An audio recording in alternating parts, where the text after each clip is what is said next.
Here you go, child. A little more tea? Be careful now, it's hot. Goodness, just sitting here with you. It takes me right back. My name is Cordelia, though my old friends always called me Cora. I'm 67 years old this year, and I've seen enough in this life to fill a book. You know, this city, Asheville, it's so different today. When I was your age, oh honey, it was just a small town tucked in the mountains where the air was so crisp they called it the Switzerland of the South. A place where rules felt heavier than laws, where a young lady never went out alone after dark, and the pastor's word from the pulpit was the most sacred thing of all. Can you imagine such a life? Everything seemed so clearly mapped out for you. I suppose you're wondering why an old woman is rambling on about the past. What I'm about to tell you, it might sound like something from one of those dramatic novels. But this isn't fiction, my dear. This is a true story. It is my own true story, a secret I have held in my heart for nearly 50 years. It's not just about a love that should have been impossible, but about a single choice made one summer that changed the entire course of my life and of the lives of those who were yet to be born. Now you listen close.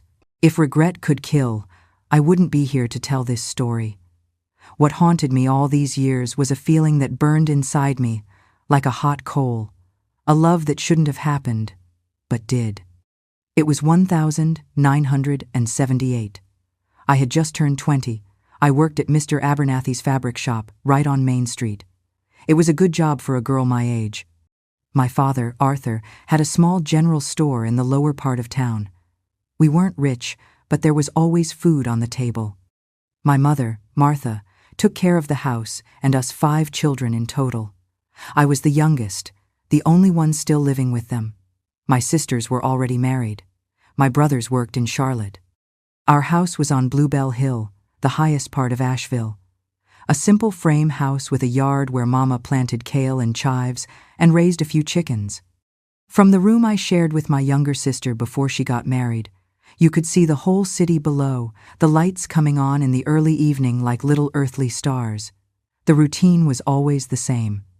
I'd wake up early, help Mama with breakfast, go to the fabric shop, come back for lunch, return to the shop, and at night, I'd either attend church or stay home listening to the radio, sewing, talking with my parents. On Sundays, church service was sacred. No one in our family dared to miss it, not even when it rained heavily or when someone had a slight cold. Papa said that God noticed the absences, and it was better not to risk it. So, it was on Sunday that I wore my best clothes. We didn't have much money for luxuries, but I made the most of what I had. I would wash and iron my floral cotton dress with great care.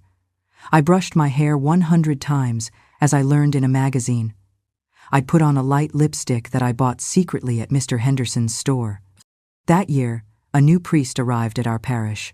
The previous one, Father Michael, was over 70 and couldn't handle everything anymore. The new one was the nephew of the Bishop of Knoxville, they said. His name was Father Thomas O'Connell. Young, he must have been in his early 30s. Right away, I noticed he wasn't like the other priests I knew. He didn't have that stern face, that air of someone carrying the weight of the world on his shoulders. Father Thomas smiled, talked to everyone from children to the elderly, and he had a voice. Ah, that voice. When he read the gospel at Mass, it made even the non-believers pay attention. His arrival stirred up the town. The devout women commented non-stop, some approving of his modern way of celebrating Mass, others turning up their noses at the changes he proposed. The young people, however, loved him. He started a youth group, organized retreats, played the guitar at Mass. It was like a fresh breeze blowing into our old, dusty church. I remember it as if it were today, the first time our eyes met. It was a Sunday morning. St. Jude's Church, in the town square, was crowded as always. The smell of candles and incense filled the place. The usual devout women occupied the front pews with their rosaries in their wrinkled hands. I arrived late, and my father gave me that look only fathers can give. My mother nudged me lightly as if to say, "Behave." I sat in the pew and lifted my eyes to the altar. Just at the moment when Father Thomas turned to the congregation and delivered the liturgical greeting, and in that exact moment, his eyes met mine. It was as if time stood still for a second, as if suddenly only the two of us existed in that crowded church. I felt a warmth rise to my face, and I quickly lowered my head, pretending to look for something in my purse. Throughout the Mass, I avoided looking directly at him, but I could feel his gaze on me from time to time. It was a strange, new feeling I had never experienced before. Later, when I went to receive communion, he placed the host on my tongue, and our eyes met again. I saw something different there, a spark, a hesitation. I can't quite explain it. I only know that I returned to my seat with my heart beating faster than it should. My mother noticed my red face and asked if I was okay. I lied, saying it was the heat, but it wasn't. It was something being born inside me. Something I should have smothered right then and there, on that Sunday, something that would change my life forever. I started going to church more often. I participated in all the activities, the festivals in Founders Square, the catechism classes, anything that gave me a chance to be near him. Father Thomas always treated me well, politely, but he kept his distance. This only made me want to get closer. The other girls also sighed for him. It was inevitable. A young, handsome, articulate man who spoke about love and compassion with such conviction. But I noticed how his gaze lingered a little longer on me during Mass, how he smiled in a special way when I arrived for the youth group meetings. At the shop where I worked, the customers would talk about the new priest. They'd say it was a waste for a man like that to have joined the church, that he could have married and had beautiful children. I listened to it all in silence, feeling a silly jealousy, as if he belonged to me in some way. During that time, I had a few suitors, young men from town who would invite me for ice cream after service, who would show up at my house to talk to my father. I politely refused, making up excuses. I wasn't in the mood for dating, I'd tell my worried mother. I wanted to focus on my work, help at home. The truth is, none of them interested me. Not after I met Father Thomas. One day, we were setting up for the annual county fair in the parish hall, the one behind the church. The linoleum tile floor was covered with hay and colorful little flags. I had volunteered to help with the decorations. I ended up alone with him in the hall. I was stretching my arm to hang flags, standing on a wobbly wooden stool. Father Thomas warned me about the unstable stool, saying I could fall. Provocatively, I asked if he would catch me if I fell. I saw something different in his eyes for a moment before he looked away and scolded me for joking about serious matters. But I wasn't joking. At that time, I was 20 and thought I knew the world, that I could do whatever I wanted. But the world has a way of teaching you, and sometimes the lesson comes as harsh as the Appalachian sun. Shortly after that day at the fair, I started to notice changes in Father Thomas's behavior. He avoided being alone with me. When he saw me coming, he'd find a way to be with other people. But I wasn't the kind of girl to give up easily. There was something in his eyes, in the way he looked at me when he thought I wasn't watching, that told me this wasn't just in my head. The summer fairs passed. July arrived in Asheville. July is a month of celebration. The county fair, as they called it, brought people from all over. Memorial Park was filled with stalls, music, and people from everywhere. My father let me go with my friends, Clara and Beatrice. The three of us were known as the girls from Bluebell Hill, the high part of town where we lived. It was there that I saw Father Thomas walking alone, looking at the craft stalls. He wasn't wearing his clericals, dressed like any ordinary man in pants and a shirt. I told my friends I needed to buy something and that we'd meet later at Mrs. Gable's grits stall.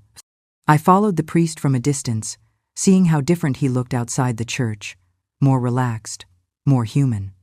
When he entered a less crowded little street near the town's floral clock, I gathered my courage and called his name.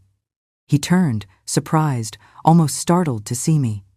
He asked what I was doing there alone, while I commented on never having seen him without his clericals. His response was that sometimes he needed to feel like a regular person. I retorted that he had never been like a regular person to me. We stood in silence. In that dark little street, with the noise of the fair in the background, I felt that something was about to change.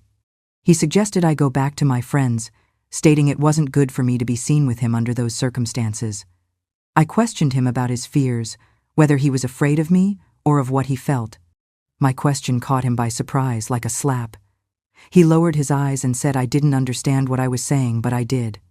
Yes, I understood that he also felt something, that I could see it in his eyes. When he tried to back away, I moved forward. I reminded him that he had taken sacred vows, but I asked if God hadn't made our hearts to feel and to love. He tried to explain to me about the different kinds of love, about his vocation, about his duties to God and the church, but his words sounded empty, as if he were trying to convince himself, not me. Then, in an act of courage that to this day I don't know where it came from, I stepped closer and touched his face. His skin was warm, his beard starting to grow, rough under my fingers. He didn't pull away. His eyes were fixed on mine, dark, deep, full of conflict. I called him just Thomas, without the father, for the first time. I said I knew he felt something for me too. And on that warm July night, under the colorful lights of the fair that barely reached us, we did what we shouldn't have done. We kissed, we held each other, we committed a sin that would change everything. His hands held my waist, pulling me against him, my hands tangled in his hair. The world disappeared around us. When we pulled apart, both breathless, I saw tears in his eyes. He asked for forgiveness, from God, from me, but there was no real regret in his voice, only fear. Fear of what we had started. Fear of what might follow. I asked him not to apologize for something so beautiful, stating that it couldn't be a sin. He closed his eyes as if trying to organize his thoughts. When he opened them again, there was a new determination in them. He said we needed to talk, but not there, not at that moment. It was too dangerous. He arranged for us to meet at St. Jude's Old Chapel on the outskirts of the city, a small, almost abandoned church that few people frequented. He said he could go under the excuse of checking the building's condition for renovations. We set a time for the next day. We said goodbye with one last quick, furtive kiss. He went back into the crowd of the fair, becoming Father Thomas again to the rest of the world. I watched him walk away, still feeling the taste of his lips on mine. My whole body vibrated as if it had awakened from a long sleep. That night, lying in my bed, I couldn't sleep. The kiss replayed in my mind like a movie. Thomas's hands on my waist, the warmth of his body, the taste of his mouth. I knew we had crossed a dangerous line.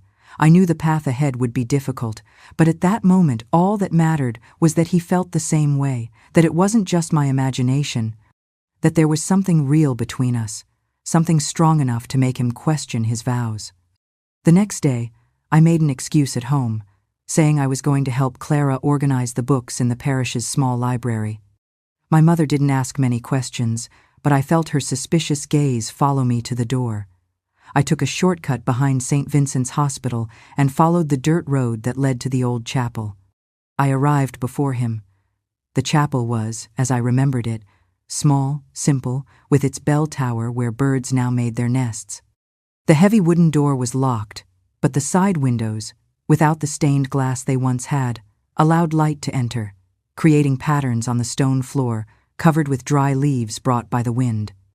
I sat on a stone bench by the entrance, waiting. My heart was beating so hard it felt like it would burst out of my chest. I was nervous, anxious, scared, and at the same time, absolutely certain of what I wanted. Then there were footsteps, and I stood up. Thomas was coming down the path, dressed in his black cassock, which surprised me. I thought he would come in civilian clothes, like at the fair. As he got closer, I saw his serious, worried face. It wasn't the face of a man going to meet the woman he had kissed the day before. It was the face of someone carrying a huge weight. Thomas commented that he had spent the whole night praying, asking God to show him the right path. When I asked if he had shown him, he declared that what happened between us had been a mistake, a moment of weakness that could not be repeated. I was devastated by his words. I questioned how he could call what we had experienced weakness. He didn't know what other name to give it. He mentioned his vows before God, his promise to live in chastity, serving only the church. He said he couldn't break those vows. I reminded him that he had already broken them by kissing me, by telling me we needed to talk as if there were an us to discuss. He insisted it was a mistake that he wouldn't repeat. When I asked why he had asked me to come there then, He admitted that he owed me an explanation, that he needed to ask for forgiveness and make it clear that it couldn't happen again. I challenged him to look me in the eyes and say that he felt nothing, that he didn't think about me, that he didn't dream of me as I dreamed of him. Finally, he looked at me. His eyes were moist, shining with unshed tears. He said that what he felt didn't matter, only what was right. I asked who decided what was right. The church, God, or your heart? He started to say that I was young and beautiful, that I could meet a good young man, get married, have a family. I replied that I didn't want another man. I wanted him. Thomas exclaimed that he was a priest. I retorted that he was a man first, a man who felt, who desired, who loved. I moved forward. Getting so close I could feel the heat of his body, the smell of his skin mixed with the incense that permeated his clothes. I asked him to say, looking me in the eyes, that he didn't love me. After a long moment of staring at each other, just inches apart, something seemed to break inside him. Thomas pulled me into his arms and kissed me again. A desperate kiss, full of repressed passion and fear. His hands held my face as if I were something precious and fragile. Mine clung to his cassock, trying to pull him closer. When we separated, breathless, he rested his forehead against mine and confessed that he couldn't stay away from me, that he had tried, but it was as if I had awakened something inside him that was dormant, something he didn't even know existed. I begged him not to fight it, to stay with me, that we would find a way. He pulled back a little, holding my hands in his. He questioned what way that would be, that he couldn't just leave the priesthood overnight, and even if he could, the scandal would destroy our lives.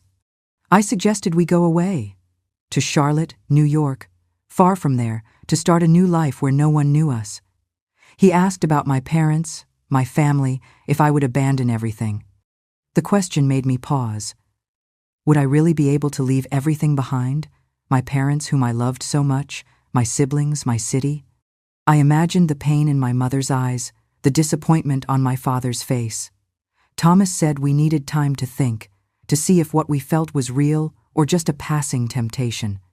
I stated that it wasn't passing for me, to which he replied that it wasn't for him either, but we needed to be sure before making any drastic decisions. I agreed, understanding his logic, although my heart wished for immediate solutions. I asked what we would do, and he suggested we meet discreetly to talk, to get to know each other better, to understand what we really wanted. When I suggested we meet at the chapel, he warned that it was risky, that they might notice his frequent visits to a place that was supposed to be abandoned. Then he mentioned the old Thompson distillery on the road to Hendersonville, which had been empty for years and was far from the main road. He proposed we meet there once a week, which seemed too little to me. He smiled, explaining that it had to be that way, at least initially because the more we met, the greater the risk. We agreed to meet on Tuesdays, in the afternoon, when he visited the families on the farms in that region, and no one would find it strange to see him around there.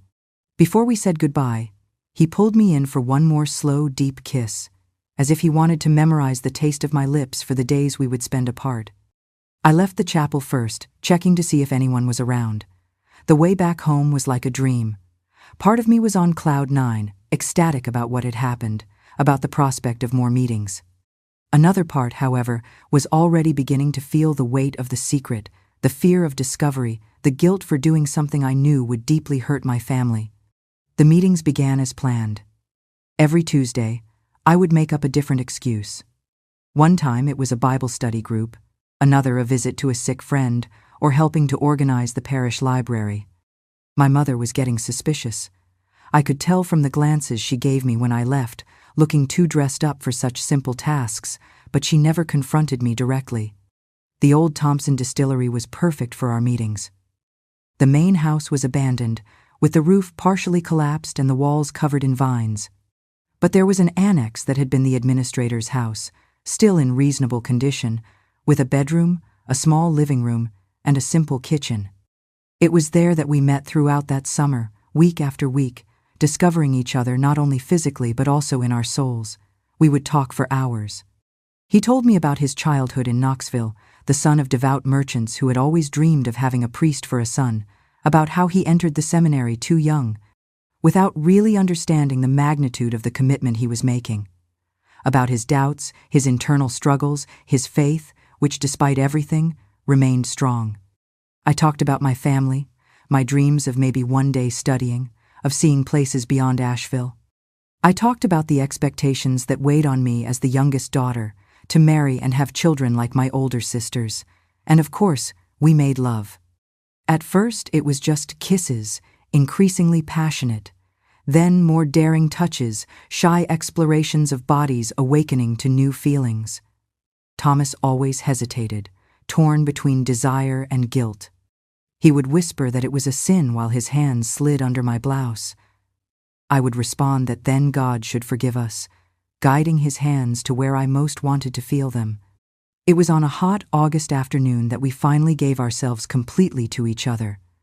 The rain was falling hard outside, creating a curtain of privacy, muffling our sighs and moans.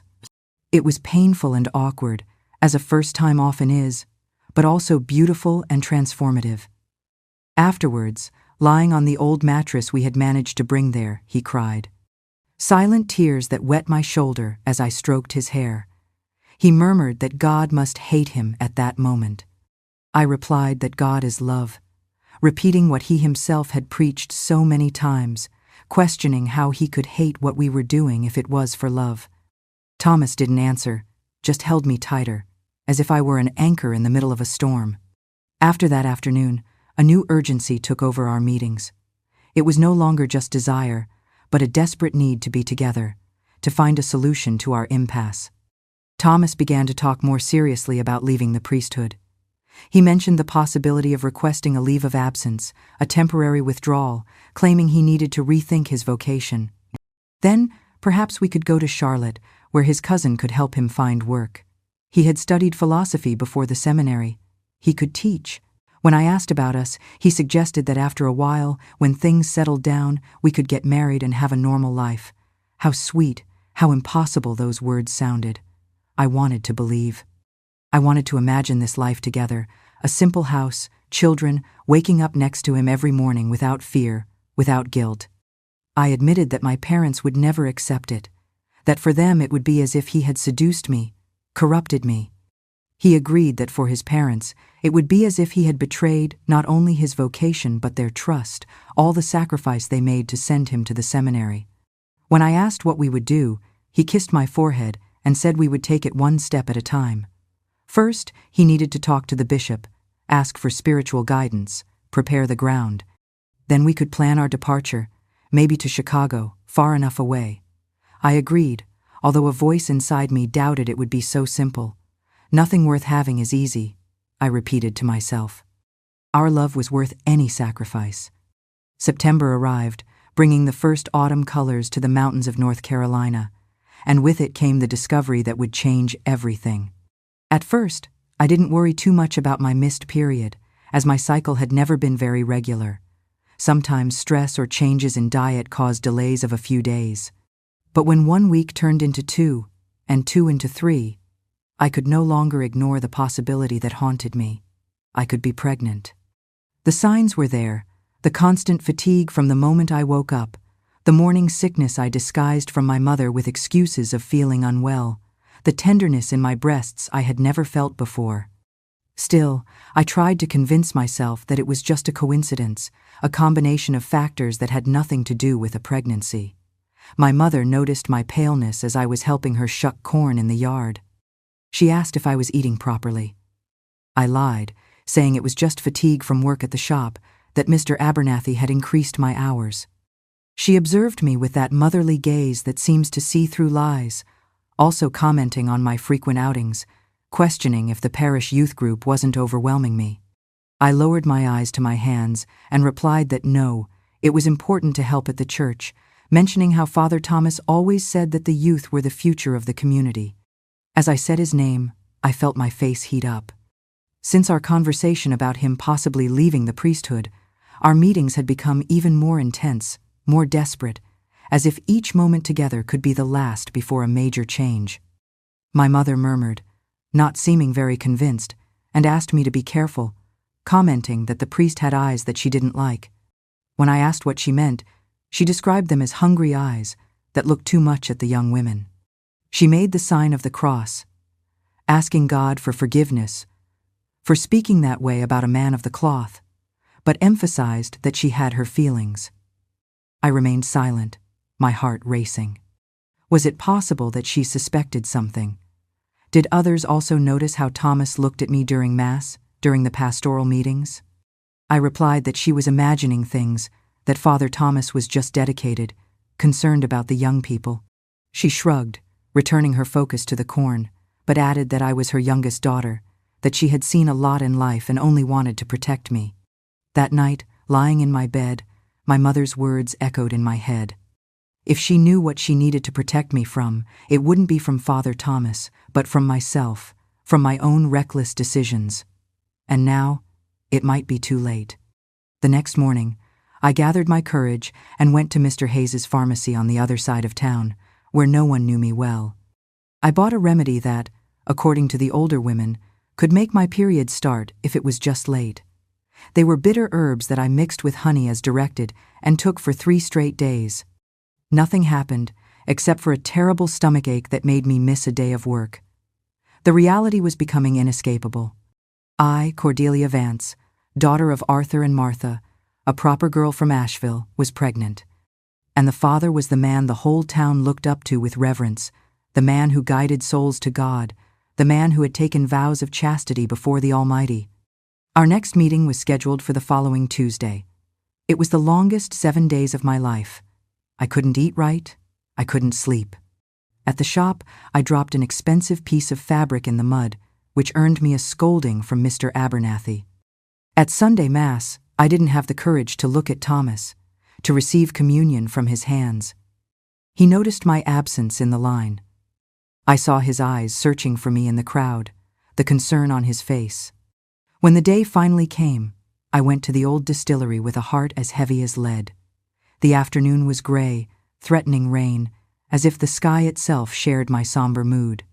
Thomas was already there when I arrived, sitting on the stone steps of the entrance, his face lighting up when he saw me. He started to say that he had been worried when he didn't see me at Sunday Mass, but the words died on his lips when he saw my expression. He stood up, his joy giving way to concern. He asked what had happened. I entered the house without answering, feeling my legs weak. I sat down in the old chair we had brought into our makeshift living room. He followed me, kneeling in front of me, taking my cold hands in his. He insisted that I speak, saying I was scaring him. I took a deep breath, trying to find the right words, but there were no right words for what I had to say, so I just said it, directly, without beating around the bush, that I was expecting a child. His child. The silence that followed was the longest of my life. I saw Thomas's face go through a series of emotions: shock, disbelief, fear, and finally, a panic so pure I almost felt sorry for him. He stammered, asking if I was sure. I confirmed that it had been 2 months since my last period, that I had all the signs. He let go of my hands and stood up, staggering backward as if he had been struck. His normally fair skin became almost translucent. For a moment, I thought he was going to faint. He kept repeating, "My God," over and over, running his hands through his hair in a desperate gesture, saying that this couldn't be happening. I felt hot tears streaming down my face. I don't know what I expected. Maybe for him to hug me, to tell me we would be okay, that now we had one more reason to be together. But his reaction, pure terror, hurt me deeply. I spoke, my voice choked with tears, that it wasn't just my fault, that we were in this together. He stopped his frantic movements and looked at me. I saw that he had tears in his eyes too. His voice softened when he said he knew, that he wasn't blaming me. He came closer, kneeling in front of me again, resting his head on my lap. I felt his shoulders shake with restrained sobs. I stroked his hair, feeling a strange role reversal. Now it was me comforting him, me who needed to be strong. I asked what we were going to do. He lifted his face, his eyes red, the tears leaving tracks on his cheeks. He said he didn't know, that this changed everything, that a child. He couldn't finish the sentence. I reminded him of what he had said about leaving the priesthood, about us going to Chicago. He started to say that was before, unable to complete his thought. He added that this was much more serious than just leaving the cassock. It was a scandal that would destroy everything. His reputation, my reputation, the child's life. I asked sarcastically if he was suggesting I simply disappear or give the child up for adoption as soon as it was born. He closed his eyes, as if the words physically hurt him. He said he didn't know, that he needed to think, to pray, to find a less painful path for everyone. I retorted indignantly that there was no painless path in this situation. I questioned what kind of path without suffering he imagined for a single, pregnant girl in a town like Asheville, for a family that would be pointed at on the street, humiliated in church, mocked in the shops. He exclaimed that he knew, that he understood what it meant, the consequences. He said this was the end of everything, of his vocation, of my reputation, of the future we had dreamed of. I insisted that it didn't have to be that way, that we could turn this into a new beginning. It would be difficult, yes. People would talk, they would judge us, but we could face it together, for us, for our child. For a moment, I saw a flicker of hope in his eyes, but it was quickly replaced by that expression I was beginning to hate, that of the pragmatic priest, the man who weighed all the options, who calculated all the risks. He asked for time, saying this was too big to decide at that moment. He needed to think, to find a solution. I questioned how much time, reminding him that we didn't have much, that soon I would start to show, that my mother already suspected something was wrong. He stipulated a few days, a week at most. He mentioned he would talk to someone who might be able to help, an older priest who had been his mentor in the seminary. Holding my face between his hands, he promised he would find a way out, one that would be good for me, for him, for the child. I noticed he couldn't even say, our child, which already told me a lot about the future that awaited us. We said goodbye with a sad kiss, without the usual passion. We agreed to meet in the same place, at the same time, the following week. As I left the distillery, I looked back and saw Thomas on his knees on the dusty floor, his hands clasped in prayer, the very picture of desolation. The week that followed was a blur of anguish and fear. At home, I tried to act normal, but it was getting harder to hide the morning sickness, the fatigue, the subtle changes in my body that attentive eyes like my mother's would soon notice. At work, Mr. Abernathy called me aside after I dropped a pile of fabrics I was organizing for the third time that week. He asked if I was sick or needed time off. I replied no, that I was just a little distracted, and I apologized, promising it wouldn't happen again. He looked at me suspiciously but didn't press the issue. Before I went back to the counter, however, he put a hand on my shoulder and said that if I needed to talk, the door to his house was always open, that Mrs. Abernathy was very fond of me. It was a gesture of kindness that almost made me break down right there. If only it were as simple as talking to my boss and his wife. At church, I avoided crossing paths with Thomas as much as possible. I went to Mass at St. Peter's Parish on the other side of town, under protests from my mother, who didn't understand why I wanted to go so far when we had the main church right nearby. I made up a story about a special novena being held there, which I had promised to attend. Tuesday took an eternity to arrive. When it finally did, I went to the distillery with a slightly lighter heart. The week of reflection must have helped Thomas organize his thoughts, to find a practical solution to our problem. Maybe he had even spoken with the bishop, prepared the ground for his departure from the church. But when I arrived, the distillery was empty. I waited for an hour, then 2, until the sun began to set, painting the sky the color of blood. He didn't show up. I went home confused, scared, feeling betrayed. The next day, I went to the main church, determined to find him. The lady who cleaned the altar told me that Father Thomas had traveled. When I asked where to and when he would be back, she replied that she didn't know for sure, that the Bishop of Knoxville had summoned him urgently, and that Father Michael, the old man who had retired, would be covering the masses for a while. I felt the world spin around me. He had left, without telling me, without giving me an explanation. He had run away from the problem, from me, from our child. That's when I started to hear the whispers.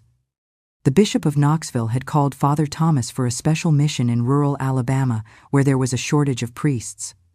Others said he had asked to go to a monastery in Richmond, Virginia, to go on a spiritual retreat. The devout women of the church vied for who had the most accurate information, who knew the details of the young, beloved priest's sudden departure best. No one, of course, connected his departure to the pale girl from the fabric shop who now carried in her womb the most explosive secret in Asheville. The days that followed were the darkest of my life. Every morning I woke up with the hope that it was all just a nightmare, that Thomas would come back, knock on my door, say he had found a solution, that we would be together. But he didn't come back. No letter, no note. My mother noticed something was wrong. She found me crying several times. She would ask what was happening. I would make up excuses. I had a fight with a friend. I'm tired from work. I read a sad book. She would pretend to believe me, but her eyes said she knew it was something deeper. Meanwhile, my belly, still imperceptible to others, began to gain a firmness that only I noticed. My breasts became heavier. The morning sickness gave no respite. I could no longer deny reality. I was carrying the child of a priest who had fled his responsibility. It was in this moment of despair that I received a letter with no return address, just my name on the envelope. The handwriting, I would recognize it anywhere. Thomas's elegant script, which I had admired so many times on the parish bulletins, on the mass announcements. With trembling hands, I opened the envelope. Inside, a brief letter and a wad of cash. The letter simply said, "Cora, forgive me. I didn't have the strength to face this. I am going to a monastery in Richmond for a spiritual retreat for an indefinite time. I have requested a transfer to another diocese afterward. This money is to help you. Seek help, perhaps from your family. I pray for you and the child every day. May God forgive us." There was no signature. It wasn't necessary. Every word was a stab in my heart. He wasn't coming back. He had chosen his clericals over us. He had abandoned me. I tore the letter into tiny pieces, tears blurring my vision. The money, however, I kept. Pride wouldn't fill a child's belly or pay for a midwife when the time came. It was my Aunt Carol who saved me, my mother's younger sister. She lived alone in Boone, a town neighboring Asheville. She was a widow, had no children, and lived in a simple little house. When I was a child, I used to spend my vacations with her. She was a woman of few words, but with a huge heart. I gathered my courage and went to visit her on a Sunday. I couldn't keep this secret alone anymore. I was going to explode. I needed someone to talk to, for advice, someone who wouldn't judge me immediately. And Aunt Carol always had that way of listening without condemning. I told her everything. From the first glance we exchanged in the church to the cowardly letter, I cried as I had never cried before. There, in her simple kitchen, smelling of freshly brewed coffee and cornbread in the oven, she listened to everything in silence, her attentive eyes, her calloused hands holding mine from time to time. When I finished my story, I expected maybe a sermon, maybe disappointment. But Aunt Carol just sighed, ran a hand through her graying hair, and said that I had a heavy cross to bear, but that I didn't have to carry it alone. She would help me. Her plan was simple. I would tell my parents that she was sick and needed help. I would go live with her for a while, until the child was born. Then we would decide what to do. It was a temporary solution, she admitted, but it would give us time to think. I went home with a strange feeling in my chest, a mixture of relief and fear. Relief for having shared my secret, for having a plan, for not being completely alone. Fear for what was to come, for what my parents would say when they found out, for my child's uncertain future. It wasn't hard to convince my parents. Aunt Carol really wasn't in good health. She had rheumatism that bothered her on cold days, as well as high blood pressure. The idea of me going to help her for a while seemed sensible to them. Mama even said it was good for me to learn to take care of a house on my own, that I was of age. So, on a Saturday in October, I left for Boone with 2 suitcases and a heavy heart. Saying goodbye to my parents was painful, not because it would be for long. Boone was less than a 2-hour trip away. I could visit on weekends. But because I knew I was leaving with a lie, and I knew that when I returned, nothing would be the same. Boone was an even smaller town than Asheville. Just a central square, a few cobblestone streets, simple houses, a church. It didn't have the mild climate of Asheville. It was hotter, drier, but it had the advantage that few people knew me there. I could just be another girl helping her sick aunt, without curious glances, without prying questions. Aunt Carol's house was on a side street, away from the center. It was small but cozy. 2 bedrooms, a combined living room and kitchen, a yard with some chickens, cherry and plum trees. The bathroom was outside, a simple but clean attached building. My aunt had prepared the guest room for me, which had once been my late uncle's room, who had passed away more than 10 years ago. It had a single bed, a dressing table, an old wardrobe. On the window, lace curtains she had made herself. "This will be your little corner while you're here," she said, helping me unpack. "If you need anything else, just say so." It was there, in that simple room, in that house with a polished cement floor and whitewashed walls, that I spent the most transformative months of my life. Time in Boone passed slowly. The days dragged on, one the same as the next. I would wake up early, help Aunt Carol with breakfast, then with the household chores. In the afternoon we would sit on the small porch, and I would embroider. My aunt had taught me cross-stitch. She said it was good for calming the mind. She would knit small items for the baby, little jackets, booties, blankets. At night, we would listen to the radio, talk about everything and nothing. Aunt Carol would tell me family stories, from when she and Mama were girls, stories I had never heard before. She spoke of my grandfather, a stern but just man, of my grandmother who died too young from tuberculosis, of how hard it was for the 2 of them to grow up without a mother, with a father who didn't know how to show affection. I would listen, fascinated, seeing my own mother in a new light, understanding her harshness, her constant worry, the fear she had that something bad would happen to her children. Mama had lost her mother very young. She had learned that life could be cruel, that you had to protect yourself. "She will suffer a lot when she finds out," I commented one night while we were having herbal tea in the kitchen. "She'll think she failed as a mother." Aunt Carol shook her head. "Martha has always been very hard on herself. She thinks she can control everything, protect everyone, but life isn't like that. Everyone makes mistakes, everyone falls. The important thing is how we get back up. Do you think she'll ever forgive me? She will. Maybe not right away, maybe not easily, but she will. Blood is blood, and when she sees this baby's little face, it will be impossible not to love." I wanted to believe that. I wanted to believe that my family wouldn't completely reject me, that there would be a way back. Meanwhile, my belly grew, becoming impossible to hide. I no longer went into town for fear of running into someone I knew. Aunt Carol did the shopping, ran my errands. When someone asked about me, she would say I was helping at home, taking care of her. In my 3rd month in Boone, Mama came to visit. It was a tense visit. She looked at me in a strange way, noticing the change in my body even under the loose clothes I wore. She didn't ask anything, but her eyes said it all. She knew, or at least suspected, but wasn't ready to confirm her fears, and I wasn't ready to confess. She stayed for only 1 day and returned to Asheville, taking a basket of fruit from Aunt Carol's yard and leaving behind a heavy silence between us. I cried all night after she left, feeling the chasm that was growing between me and my family. Aunt Carol consoled me as best she could. "Give it time, my child. When the baby is born, it will be easier to talk. Things will work themselves out." I clung to that hope like a castaway to a piece of wood. I had to believe there would be a future for me and my son, even if it was different from what I had dreamed. Of Thomas, no news beyond that letter. I wondered where he was, what he was doing, if he thought of me, if he felt remorse, if he would ever have the courage to meet his son. It was on a rainy May pre-dawn that the pains began, stronger than I had ever felt before. Aunt Carol, experienced, immediately recognized the signs of labor. She called Mrs.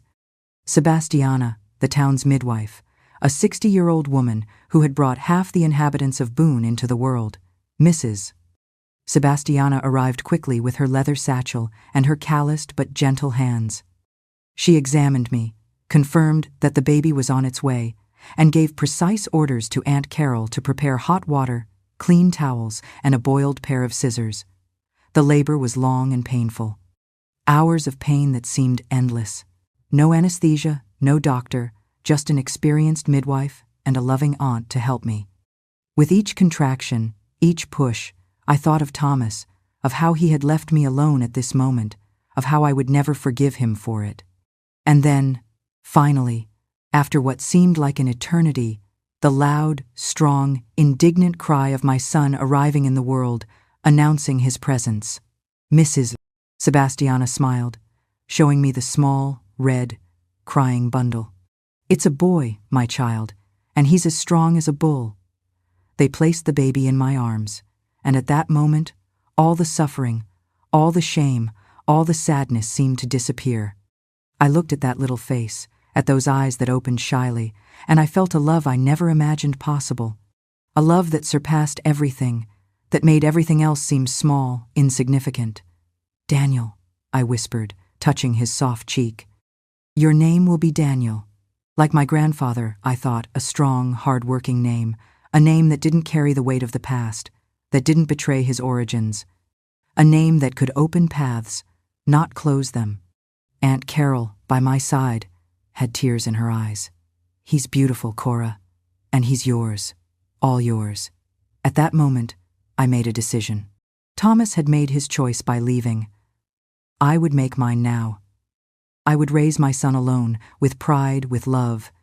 He wouldn't need to know that his father was a man who preferred his vows to his own flesh and blood. He wouldn't need to carry that burden.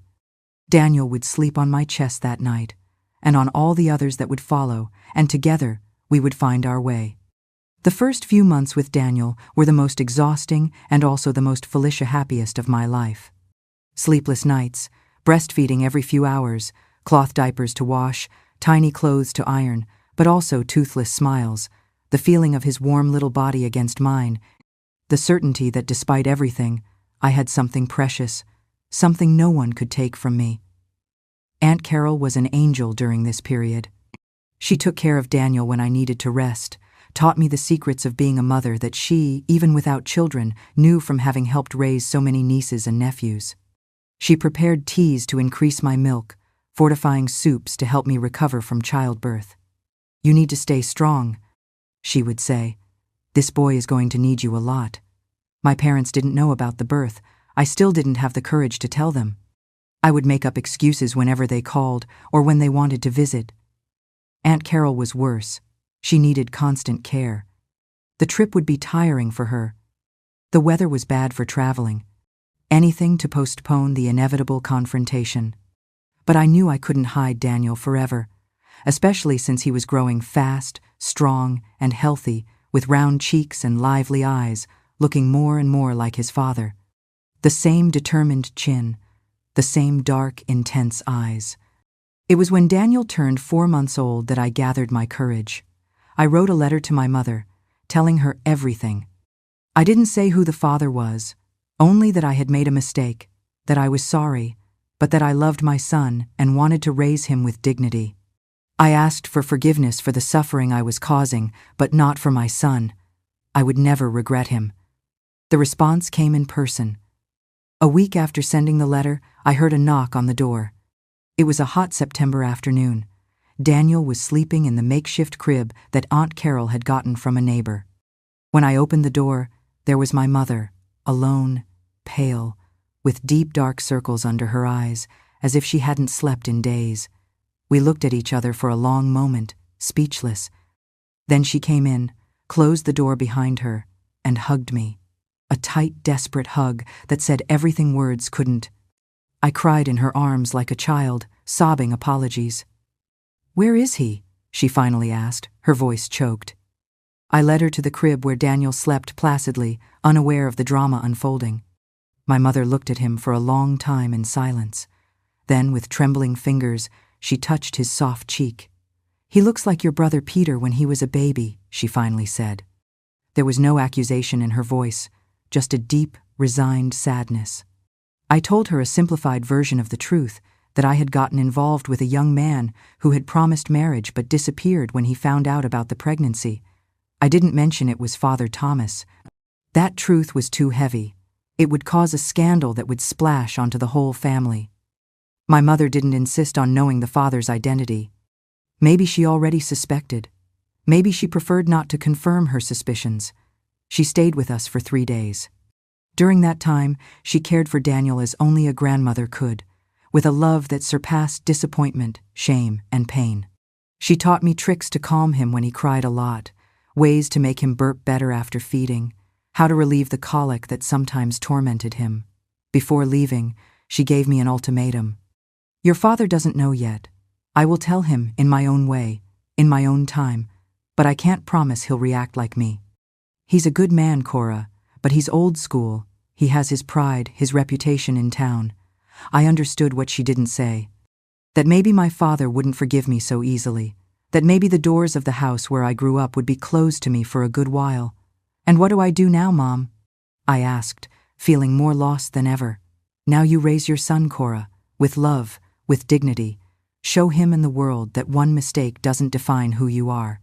With those words, she left, promising to return soon, promising to send news, money, whatever she could without raising suspicion. I stood at the door watching the bus leave, with Daniel in my arms, feeling simultaneously lighter for having shared my secret with my mother, and heavier with the confirmation that the road ahead would be very difficult. Time passed. Daniel grew, smarter and stronger every day. His first tooth, his first steps, his first words. Each milestone was celebrated with joy by me and Aunt Carol, and sometimes by my mother, who visited when she could, always bringing hidden gifts, new clothes, small toys, money she saved from household expenses. My father, as predicted, did not take the news well. Mama told me he didn't speak for days. Then he had a fit of rage where he broke dishes. Then he fell into a deep sadness. He said he had failed as a father, that I had stained the family name, that people looked at him differently on the street. Give him time. Mama advised, your father is a good man, but proud.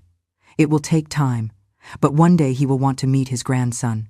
I wanted to believe that. I wanted to believe that eventually I could return to Asheville, introduce Daniel to the extended family, to the community, but I knew it would be difficult. A single mother was a target of gossip, of prejudice.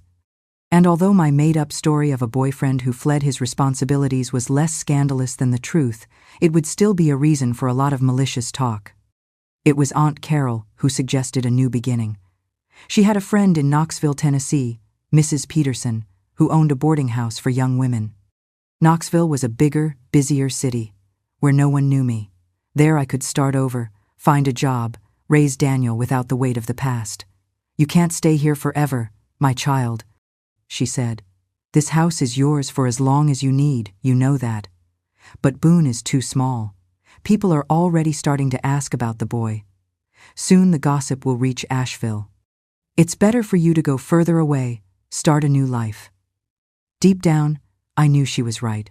It had been over a year since I had left Asheville. Daniel was already 15 months old, walking, starting to say a few words. I couldn't stay hidden forever. I needed to build a future for us. Aunt Carol wrote to Miss Peterson, telling a modified version of my story, that I was a widow, that my husband had died before the child's birth. The story of widowhood was more socially acceptable. It would open more doors. Mrs. Peterson replied promptly, offering a room in the boarding house and the promise to help me find work. Saying goodbye to Aunt Carol was one of the hardest things I've ever done. That simple woman with calloused hands and a huge heart had been more than an aunt. She had been a friend, a counselor, almost a mother in the most difficult months of my life. I promised to write, to send news of Daniel, to visit her whenever possible. I'm going to miss you too, she said with tears in her eyes as she hugged Daniel for the last time. But it's for the best. Go build your life, my child. Be happy. Knoxville welcomed me, with the humid heat of eastern Tennessee, very different from the cool mountain air of Asheville or even Boone. The city was a whirlwind of activity, the famous university, the bustling commerce, the streets full of people from all over. You could get lost in the crowd, be just one more person trying to survive. Exactly what I needed. Mrs. Peterson's boarding house was on a quiet street not far from the center. It was an old, two-story house with thick walls that kept the interior relatively cool even on the hottest days. It had 10 rooms, occupied mainly by young women who worked in commerce or studied. Mine was small but clean, with enough space for a single bed, a crib for Daniel, and a small dresser. Mrs. Peterson was a robust lady in her early 60s, a widow like I supposedly was. She had kind eyes and a practical way of dealing with things. From the beginning, she treated Daniel as if he were her own grandson, spoiling him with homemade cookies, telling him stories, letting him play in the small backyard garden. "Children are a lot of work, but they bring joy to the house," she would say, watching Daniel chase a butterfly. It was she who got me my first job in Knoxville, in a friend's shop that sold clothes.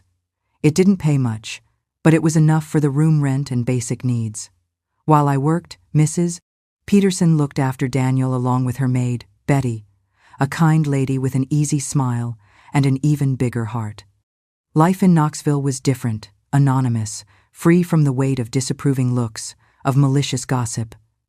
No one questioned my widow story. No one cared much about my past. I was just another mother struggling to raise her son with dignity. Little by little, I built a routine, made friends, found my place in that noisy, welcoming city. My mother wrote regularly, sending news from Asheville, from the family. My father still hadn't given in, still didn't want to hear about his grandson. But my brothers, especially Peter, the oldest, showed interest in meeting Daniel. One day, Mama wrote, "When the wounds have healed a little, you can bring Daniel to meet the family." I waited for that day, but I didn't pin all my hopes on it. I had learned that life rarely follows the plans we make. Sometimes you have to create new paths, move on, leave behind what you can't change. To supplement my income, I started sewing at night after Daniel was asleep. I had learned the craft from my mother, and my hands were always skilled with a needle and thread. I started by doing small repairs for the other girls in the boarding house, then simple dresses, blouses, skirts. Soon I had a small, loyal clientele who appreciated my careful work, my perfect finishes.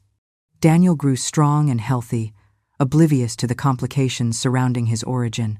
To him, it was just the two of us against the world, with the support of Mrs. Peterson, Betty, and later, the friendships I made. He was a cheerful, curious, smart boy, as only he could be, and undeniably, every day, more like his father. When he started asking questions about the daddy in heaven, not God, but the father he believed had died, I made up stories. I showed him a photo cut from an old magazine, a good-looking young man who could easily be a father. I told him his father had been a good, hard-working man that God took too soon. It was easier that way. The years passed. Daniel started school, learned to read, showed an aptitude for mathematics. "He has a head for numbers," his teacher would say proudly at school meetings. At 10, he was already helping me with the client's bills, adding up the values, calculating the change, all in his head. By then, we had already left Mrs. Peterson's boarding house. I rented a simple 2-bedroom house near Daniel's school. Sewing had become my main job, more profitable than the shop where I eventually stopped working. I had a loyal clientele, middle-class ladies who appreciated my well-finished dresses, my blouses with delicate embroidery. Life went on, not in the way I had imagined at 20 when I fell in love with the new parish priest, but in a dignified way, a life I had built with my own hands, despite the mistakes and stumbles. Of Thomas, no direct news beyond that letter. Occasionally, through acquaintances who had relatives in Asheville, I would hear fragments of information that he had left the monastery in Richmond after a few years, that he had requested a transfer to the south, to a parish in the interior where no one knew him, that he never set foot in Asheville again. I wondered if he thought of us, if he was curious about the son he never knew, if guilt gnawed at him as much as resentment gnawed at me. But with time, even that lost its importance. Thomas became a distant memory, a youthful mistake, a closed chapter. Daniel was my present, my future, my redemption. When Daniel turned 17, something happened that changed the course of our story again. He came home from school with a paper in his hand. His face lit up with the greatest joy I had ever seen. He had passed the exam to work at the Bank of America. It was a secure, respectable job with a good salary, a huge achievement for a boy from the outskirts raised only by his mother. "Mr. Thompson from the bank says he's never seen anyone with such an ease for numbers," he exclaimed, spinning me around the kitchen in a tight hug.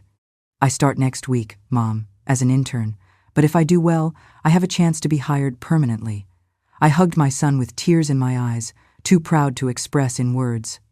That boy, whom so many would have considered a mistake, a sin, had become a good, honest, hard-working man. He had overcome all the obstacles, all the absences. That night, when Daniel was already asleep, I looked at his high school graduation photo, which I kept framed in the living room. The resemblance to Thomas was undeniable, the same intense eyes, the same determined chin, even the same way of frowning when he was concentrating. For a moment, I felt a pang of pain, thinking about what could have been, about the choices we had to make, about the father Daniel never knew. But that pain no longer had the same intensity as before. I had learned to live with it, to transform it into something softer, more resigned. Thomas had made his choice, and I had made mine. And looking at the result, at the wonderful man our son had become, I couldn't say I regretted it. When Daniel turned 23, he announced he was getting married. The bride, Sarah, was a simple girl, the daughter of merchants he had met at church. Yes, Daniel attended church regularly, something I never forced him to do, but that he chose for himself. Maybe it was something in the blood, I thought ironically. The wedding would be simple, at St. Peter's Parish, with a small reception in the parish hall. Daniel insisted that I invite the whole family from Asheville. "It's time, Mom," he said. "I want to meet my uncles, my cousins.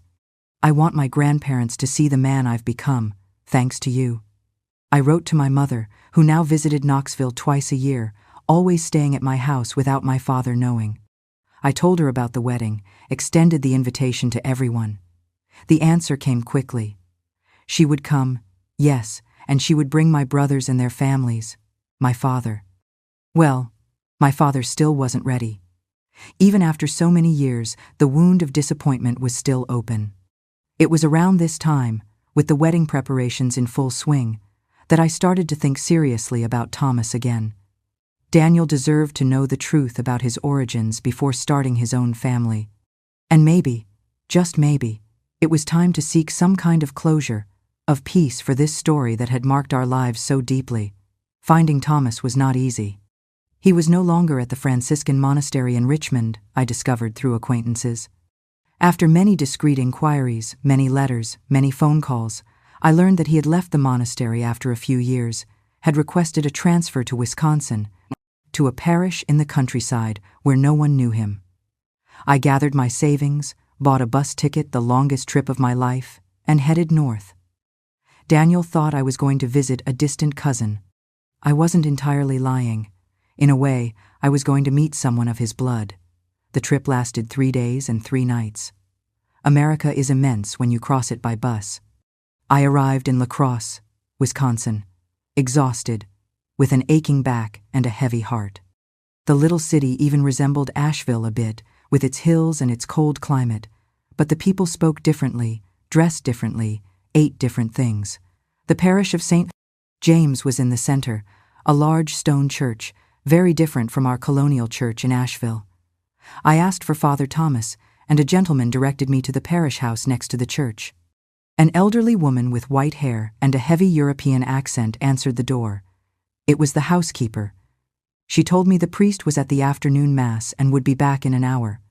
I waited on a bench in the square across the street, watching the children play, the old men playing dominoes, life happening without a rush. And then he appeared, descending the church steps. Older, of course, his hair now more gray than black, his face fuller, his walk slower. But it was still him. It was still the man who had turned my life upside down more than 20 years earlier. He didn't recognize me at first. I had changed too. Time passes for everyone. When I approached and called his name, I saw recognition slowly dawn in his eyes, followed by shock, fear, guilt. We went to a quiet cafe away from the square. He could barely look me in the eyes. I ordered a coffee. He didn't want anything. His hands trembled slightly on the table. I told him about Daniel, about how our son had grown up strong and good, about how he was getting married, about how I had never told him the truth. I saw tears in Father Thomas's eyes when I showed him a picture of the young man taken at his bank orientation. The resemblance was undeniable. The same eyes, the same chin, even the same way of smiling. Thomas confessed that he had never stopped thinking about us, that he prayed for me and his son every night, that the guilt had eaten away at him so much that he had to go as far away as possible, that for years he thought about leaving the cloth, but cowardice always spoke louder. I didn't feel anger towards him, nor resentment. I only felt a deep sadness for what could have been, and wasn't. For the dreams we buried, for the family we never formed, for the years we lost. I asked if he wanted to meet his son. He hesitated, his eyes full of fear and hope. Would it be possible, after so much time? Would Daniel accept? I myself didn't know the answer. I had come without a definite plan, only with the certainty that I needed to close this cycle before it was too late. We agreed that he would come to Knoxville the following month, after Easter. Enough time for me to prepare Daniel, to tell him the truth I had hidden his whole life. I returned home with a lighter heart. The truth, they say, sets you free. And after so many years carrying the weight of the secret, I finally felt that I could be free. But fate has its own plans. A week after returning to Knoxville, I received a telegram. Father Thomas had passed away. A massive heart attack while celebrating Mass. He died at the altar, consecrating the bread and wine. Maybe it was God's way of forgiving him, of calling him back while he was practicing the priesthood he never abandoned. I didn't go to the funeral. I couldn't leave Daniel, couldn't raise suspicion. I cried alone in the privacy of my room for the man I loved, for the father of my son, for the sinner who, like me, never found complete redemption. Daniel never knew the truth. I didn't have the courage to tell him after Thomas died. What good would it do to shake the image he had of his deceased father, to tarnish the memory of a man who could no longer defend himself? I decided that some secrets are best kept forever. My son got married, had his own children, built a solid life. He is a good, honest, hard-working man. Sometimes I see traces of Thomas in him, a gesture, an expression, a way of frowning when he's concentrating, and in those moments I feel a mixture of pain and gratitude. Pain for what we lost, gratitude for what we gained. Time passed, and the pain diminished. Asheville was left in the past, like a city in a distant country I visited in my youth. Father Thomas became a yellowed photograph kept at the bottom of a drawer, along with other memories that only I understand. And Daniel. Daniel became my pride, my redemption, my way of making peace with the past. In him, I see the best of me and the best of Thomas. In him, I see that even from the gravest mistakes, unexpected blessings can arise. If I could go back in time, would I have done things differently? I can't say. The young Cora of 20, in love with the new parish priest, seems like a stranger to me now. Her choices, her desires, her dreams belong to another life. Today, looking back with the serenity that only age brings, I understand that every choice we make traces a path that cannot be undone. My path brought me here. An old woman with white hair, with a good son and wonderful grandchildren. A simple but honest life, and a secret that I will take with me to the grave. And you, where are you listening to this story from? Tell me in the comments. I love to know how far my words can reach.